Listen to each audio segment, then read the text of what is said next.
As someone who works on the brand side and has managed hundreds of thousands of dollars of influencer budgets, paying influencers, content creators, UGC creators, I have a lot of intel and insight on the brand side, right? And I think that's what makes us so different and special here at Sidewalker Daily. I come to you all, my community of creators, with a wealth of knowledge, sharing how brands really feel. At the same time, I've also built a community of creators. Hundreds of thousands of creators come to me to learn, whether it's on my podcast, my YouTube, my newsletter, and I'm on your team too. But being in the middle has always been an interesting place for me because I truly want to foster win-win partnerships. I want brands to be happy and I want the creators to be happy. I want brands to trust creators and I want creators to trust brands. And having this perspective of both sides has really created a really wonderful space for us to share and help both y'all, both brand and creator, do better. Do better. I hate seeing brands take advantage of creators. Y'all have seen my articles on CNN and NBC and all the places that you've seen me on media, advocating for creators to not get taken advantage of. At the same time, I've gotten frustrated with creators who have bought fake followers and have done fraudulent things to brands as well, right? We say there's always people on both sides that aren't always honest or doing what's right. But there are topics in our industry that are always up for debate. They're not always a clear answer around said topics, but there are opinions. And what I want to do is bring to you a controversial topic, and I want to debate it with you. And I want to share both sides of the coin. I'm not going to be sharing my opinion because I am Switzerland, baby, but I am going to be sharing with you both sides so that you can hear and see from the other side. Now, what is said topic? Said topic is all about, is it an influencer's job to drive sales? Now, you may have not expected that, but being on the brand side, I've heard so many people tell me, well, if we're going to pay $4,000 for this campaign, we want to see positive ROI. And I'm always asking, okay, well, what does that mean? What is ROI? What are the goals of the campaign? Are they always sales-based campaigns where we're seeing conversions in sales? If you're selling a $10,000 holiday, you're working with a tourism board or a hotel, people don't just buy things because they see it. And I always try to get that expectation right on my brands, and I try to help them understand what type of content are they creating and where does it lie on the purchase funnel. Because if you're working with creators who are making very inspirational types of content, then those creators, how can they be expected to sell, right? If it's all very inspirational versus if you're creating very purchase-led content, that has more of a way to sell. Alternatively, I've seen creators kind of come to the table and be like, well, it's not my job to sell. I am not your salesperson. My job is to get you views, traffic, clicks. It's your job to convert. And I've heard that opinion as well, too, which I also see is very valid because these are not people that are part of your sales team, especially when you see brands only wanting to pay for one post. It changes a little bit when the brand says, okay, I want to pay you for 10 posts for the year. Now you're kind of getting into those territories where you are kind of part of their team. You're getting 10 sponsored posts a year from this company, right?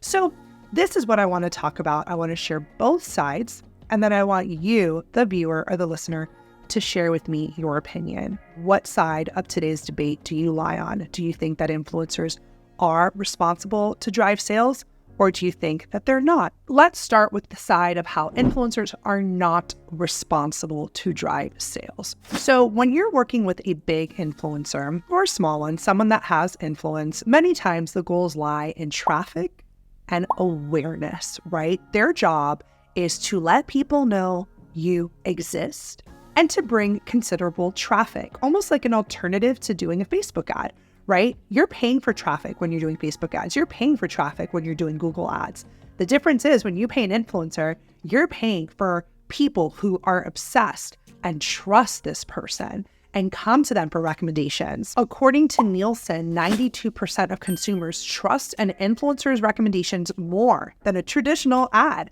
And influencers know this. They spend day in and day out, whether they're sick, whether they have their kid's birthday, whether whatever, posting content to build that relationship with their audience. So the years that they have built to build that trust is what the brand is purchasing. They're basically purchasing their stamp of approval. They create emotional connections with their audience, not immediate purchases. Because when it comes to sales, there's so much that goes into it, right? Like a promo code or something to get people to act fast. And the influencer is like, listen, that's not my job. My job is to bring brand awareness, again, for said product to even show my audience that it exists. And then it's the brand's responsibility to then take the traffic I bring them and to convert on that. Take beauty influencers, for example. They may post something, it goes viral. Does that mean everyone's buying it in that day, that minute, that hour? No, sometimes it takes weeks for content to hit. You're seeing the effects afterward. A lot of time when we think of an influencer's power, we think of the recall sort of purchase. So what do I mean? Perfect example. This was me. I remember seeing an influencer talk about a humidifier for the night table for their kid. My kid was not sick at the moment. I did not need a humidifier. I was not going to buy that piece of content. I remember I was traveling and I got sick myself. And I was like, oh my God, I need a humidifier in this room. I was like in Boston. It was so dry, the room. And I was like, I need a humidifier.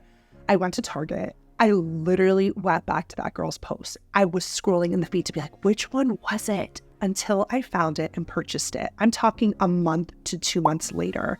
So that sale is not trackable. But she told me, hey, this is a great humidifier. Did I need it in the moment? No. Did I buy it 3 months later? Yes. Is it because of her? Yes.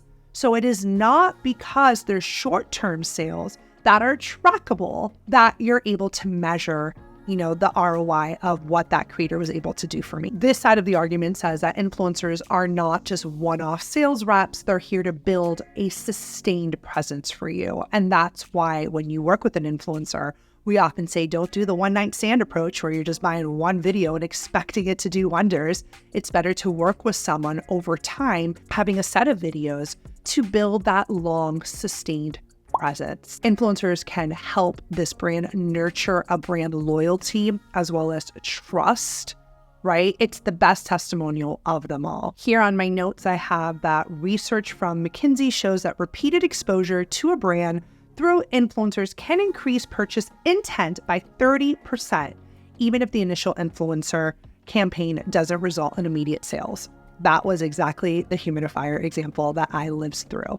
How many of us have, and tell me, I'm sure you bought in stuff that you didn't need in that moment, but that you remembered an influencer shared with you days or weeks later. The idea for this side of the debate is that influencers are meant to bring you the eyeballs, bring you the traffic, and then brand, it's on you to set it up and do the home run. It's on you to convert.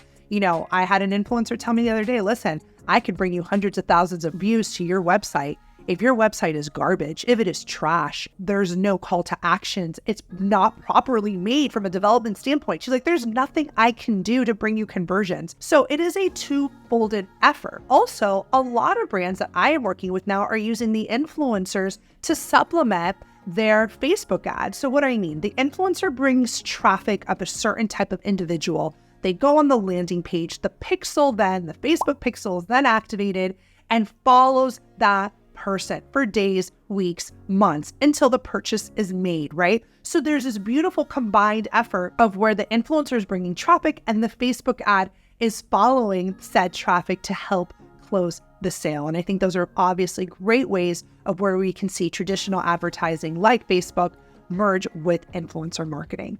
Now, this is team influencers don't need to be direct salespeople. Let's jump into the other side and hear what brands have had to say on that end. If you look at the data out there, the biggest frustration of why influencer marketing is not doing well within a certain company is because of exactly the ROI. They feel like, listen, we're paying you $4,000.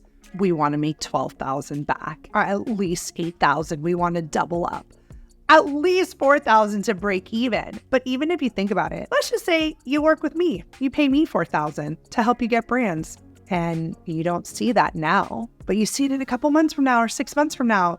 You too may be disappointed. But if you work with me and you're like, wow, I paid her $4,000 and a month later I made $8,000 in brand deals, that was a good investment, right? So let's not fault on the brands for wanting to see that return right away. Let's give them some grace here, even though we may know that those returns don't happen immediate. A lot of brands say, well, because influencers have this trust with their audience and because they've built this trust, therefore the purchase intent should be higher. It is actually their job to make sure that they use the right copy, the right captions, the right words when they're creating content to make sure they drive the sale. Creators, if you are going to be paid high amounts, you need to do your research. You need to make sure you look at this as a sales job and not as a content job. You need to make sure that you're putting content together that helps the brand's bottom line. Again, this is their perspective that we're hearing. They're like, if I pay any of this, you got this trust with your people. All right, where are your people at? We'll give you a promo code. We'll give you a discount. Let's see it. Let's see the trust in action, right? And I think that's the side that we hear of the brands that are antsy to make their money back, to get the influencers' audience to react quickly. And that's why so many brands want creators involved in affiliate marketing, because they're like, well, let's make it win-win. Let's make it win-win. You sell, you get a cut. Now, off the record, I think the issue that we see with a lot of affiliate marketing is that the affiliate commission is so low that there's really no skin in the game for creators to push $20 sunglasses for 10 cents or whatever they're making off of it, right? Like, those aren't the good types of affiliates. So if you're a creator listening, you can always try to maybe negotiate that affiliate partnership. I think we're seeing so much data out there that says influencer marketing is it. This is why brands should participate. And that's why we're seeing brands participate. But again, they're participating not because they want to just give people money and like create videos. They want those videos to eventually convert, and the conversion ultimately comes down to sales. So that is why we are seeing a whole flood of brands not only being frustrated with the influencers they pay, they feel like they're putting money down a pay hole and they're not getting their money back. That's why, well, luckily for the brands that work with me, they know that we have strategies to ensure that that does not happen to them and that they're not throwing their money away, and also making sure that they work with influencers that have true valid followings, that have case studies to show, because that would be unfortunate for our brands to be paying $5,000 for a creator with fake followings. And let me tell y'all, I just had an influencer tell me this the other day. She's a local creator. She has a small following. She said, oh my gosh, there's this guy. He has 40,000 followers. They're all fake. He is in my small town. He's going to all the local businesses. They're all paying him. They're not getting results, and it's hurting all of us. And again, not all brands are privy to tools or know how to track and see if these creators have fake followings, so they fall for it. And then they get disappointed. And then the good creators are stuck kind of on the other end, being like, this is unfortunate that that guy who bought the fake followers is getting the business, but I'm being honest and I'm not. I actually made a video recently all about the FTC cracking down on creators with fake followers. So if you're interested in watching that, go ahead and watch that video next. And like I said, the FTC is coming for you. So don't get into the fake follower route, y'all, because you will get penalized and you will get fined for that. So the question becomes, and I want to hear from you, are creators responsible to drive sales? Is that their job? Or is their job to bring traffic? And it's the brand's job to create an amazing landing page, an amazing sales page, an amazing everything. It's the brand's job to convert, not the creator. Let me know what you guys think in the comments below. And let me know if you like these style of videos where we take a topic, we dissect it, and show both sides. I personally think it's really interesting because I always like to see all sides of the equation. And that way you guys can come up with your own decisions. Let me know what you think. I'm excited to read your comments, and I will see you guys in the next video.